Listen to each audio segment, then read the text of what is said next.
नमस्कार दोस्तों, मैं मुदिता आपका स्वागत करती हूँ मेरे चैनल लक्ष्य आईएएस पे। चलते हैं एक मज़ेदार कोटेशन की तरफ।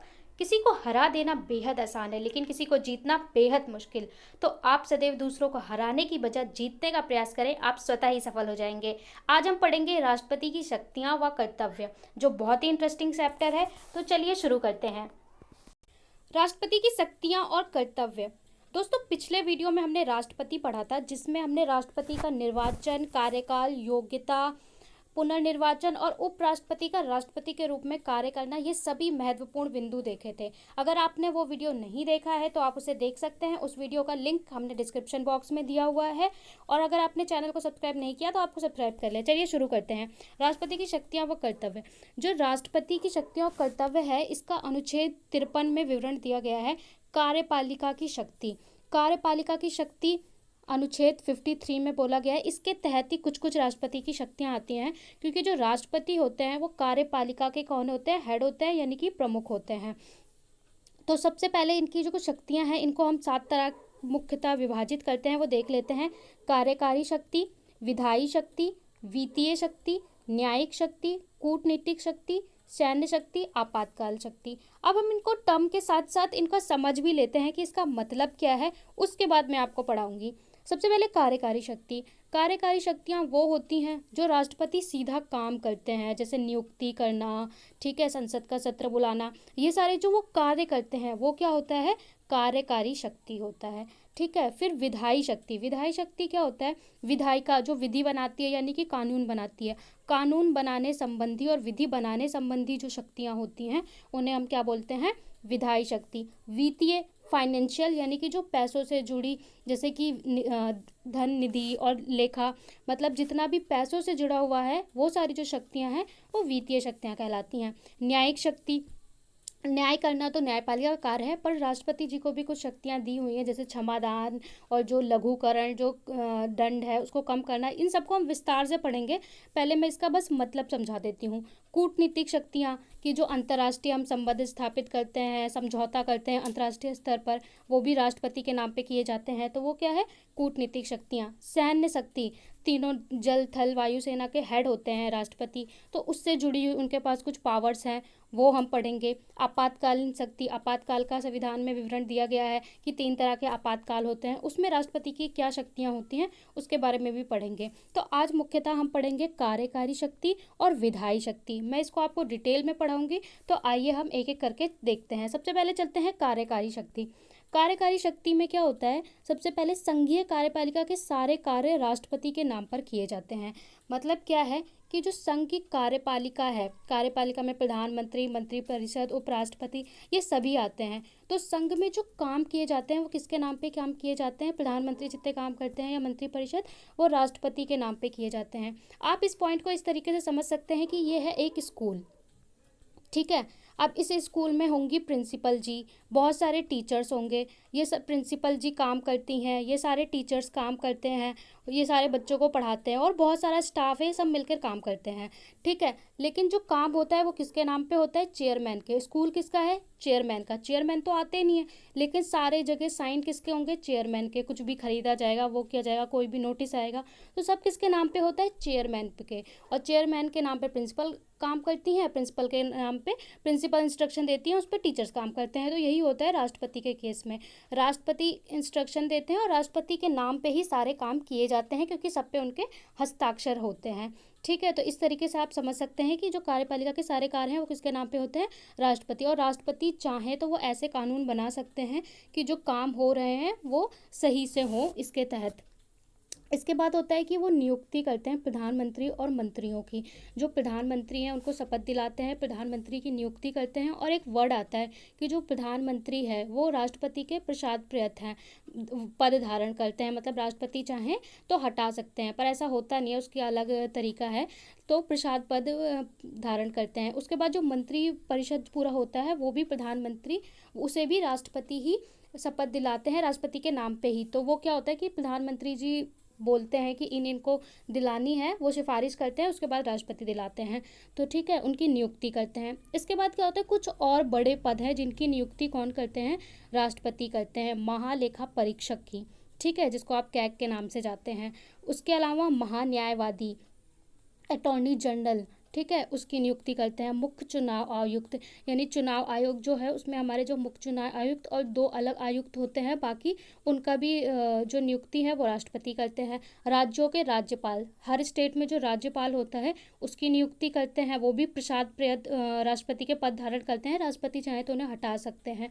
इसके अलावा वित्त आयोग के जो अध्यक्ष होते हैं, वित्त आयोग जो है इसका गठन होता है, इसके जो अध्यक्ष होते हैं इनकी भी नियुक्ति कौन करता है, राष्ट्रपति करते हैं। और इसका बताया गया है अनुच्छेद 280 में कि एक वित्त आयोग होगा, वित्त आयोग में एक मुख्य अध्यक्ष होंगे और 4 उसके आयुक्त होंगे, ठीक है, जो हर 5 साल में वित्त का पूरा लेखा जोखा रखेंगे। उसमें ये डिसाइड किया जाता है कि करों का बंटवारा कैसे होगा, जो टैक्स आता है राज्य का और केंद्र का, उसका आपस में कैसे बंटवारा होगा, कितना केंद्र को जाएगा कितना राज्य को जाएगा, ये सारा होता है, ठीक है। तो इस तरीके से ये सारा पूरा वो काम करते हैं। इसके बाद वो और क्या काम करते हैं, अनुसूचित जाति अनुसूचित जनजाति के लिए आयोग की नियुक्त करते हैं।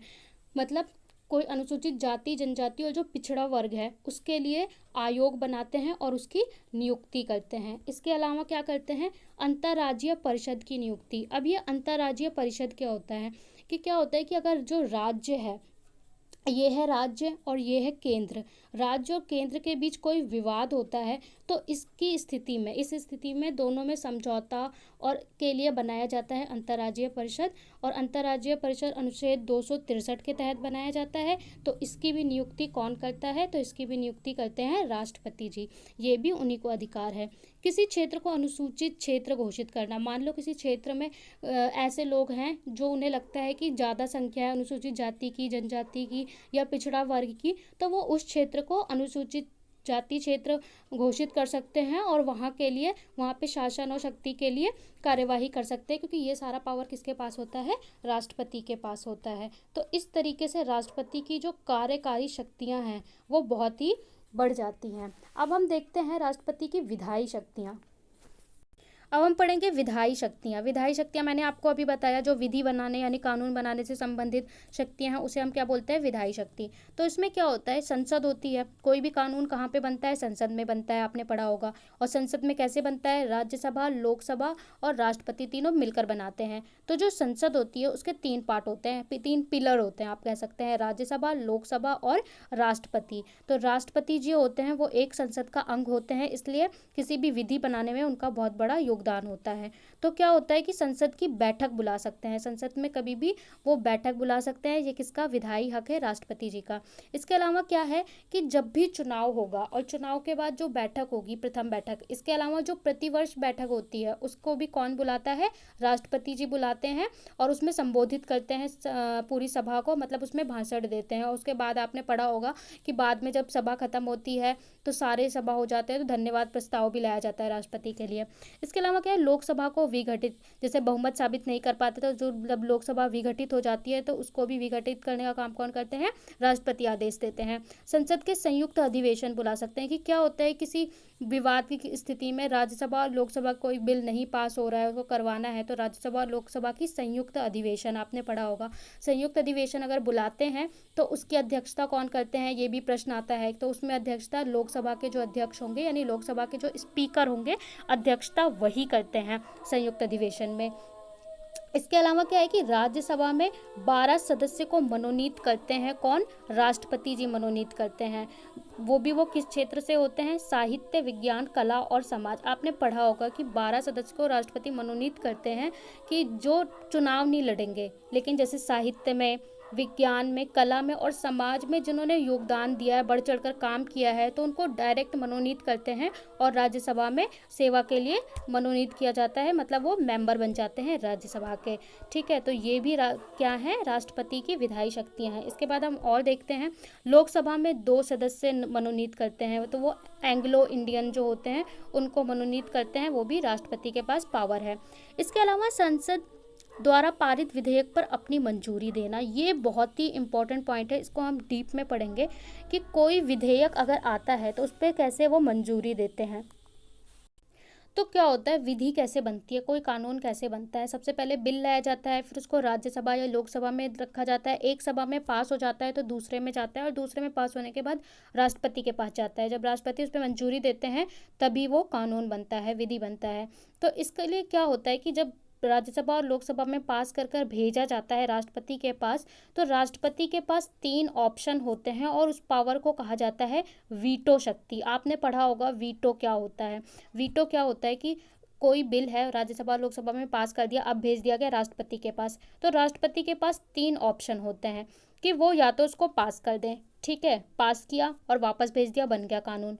दूसरा क्या है कि उसको वो अपने पास रख लें सुरक्षित, कोई हाँ ना नहीं किया। तीसरा क्या है कि वो वापस कर दें कि आप इसको पुनर्विचार करिए और फिर दीजिए, मतलब इस पे दोबारा से विचार करिए फिर दीजिए।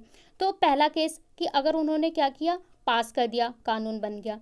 दूसरा केस, उन्होंने कुछ भी नहीं किया, अपने पास सुरक्षित रख लिया, नहीं बना। तीसरा केस कि अगर उन्होंने वापस कर दिया कि आप पुनर्विचार कीजिए फिर वापस करिए, तो अगर वो पुनर्विचार के लिए देते हैं और संसद दोबारा उसमें संशोधन करके या बिना संशोधन करे दोबारा पास करके दोबारा लोकसभा राज्यसभा राष्ट्रपति के पास भेजते हैं, तो राष्ट्रपति को उसे स्वीकार करना पड़ता है, मतलब पारित करना ही पड़ता है, ठीक है, अगर वो दोबारा भेजा जाता है। और जो ये वाला है, ये वाला केस कि वो अपने पास रख ले, ना हाँ बोले ना बोले, तो इसको बोला जाता है पॉकेट वीटो, ठीक है। इस पावर को बोला जाता है, इस पूरे कॉन्सेप्ट को बोला जाता है राष्ट्रपति की वीटो शक्ति। और वीटो शक्ति में इसको बोला जाता है अत्यांतिक वीटो, इसको बोला जाता है निलंबनकारी और इसको बोला जाता है पॉकेट। अत्यांतिक मतलब पास कर दिया, आते ही अत्यांतिक, आते ही पास कर दिया। निलंबनकारी, उनने वापस कर दिया कि हम इसको दोबारा विचार करने के लिए दीजिए, उसे निलंबित कर दिया। और पॉकेट वीटो मतलब जेब में रख लिया कि अभी ना उस पर हाँ बोला ना बोला, उसको लंबे समय तक रख लिया। ऐसा वो पॉकेट वीटो का इस्तेमाल क्यों करते हैं कि मान लो कोई कानून जल्दबाजी में पास करके भेज दिया गया है तो उसको और असंवैधानिक है, तो इस चीज़ को रोकने के लिए वो पॉकेट वीटो का इस्तेमाल करते हैं। इससे यूपीएससी में क्वेश्चन आया था कि जो भारतीय राष्ट्रपति हैं उनकी पॉकेट अमेरिका के राष्ट्रपति से बड़ी है। क्यों? क्योंकि अमेरिका के राष्ट्रपति के पास होता है कि 10 दिन में आपको वापस करना ही पड़ेगा विचार करके, लेकिन भारत में है वो उसे लंबे अनिश्चित काल के लिए अपने पास रख सकते हैं। और उसमें ये मेंशन है कि राष्ट्रपति को कोई समय सीमा तो दी नहीं गई है, तो वो अनिश्चित काल के लिए उसे रख सकते हैं। लेकिन ये केस उसमें अप्लाई नहीं होता कि जैसे कोई धन विधेयक है, वित्त विधेयक है, या फिर इस तरीका संविधान संशोधन से जुड़ा हुआ कोई मुद्दा है, तो उसमें ये पॉकेट वीटो इस्तेमाल नहीं होता, बाकी सारे विधियों में इस्तेमाल होता है। तो ये कहलाती है वीटो शक्ति, जो बहुत ही इंपॉर्टेंट है, ठीक है। तो ये होता है संसद का। इसके बाद आता है अनुच्छेद 123 के द्वारा अध्यादेश लाना। ये भी बहुत इंपॉर्टेंट है, राष्ट्रपति का पावर।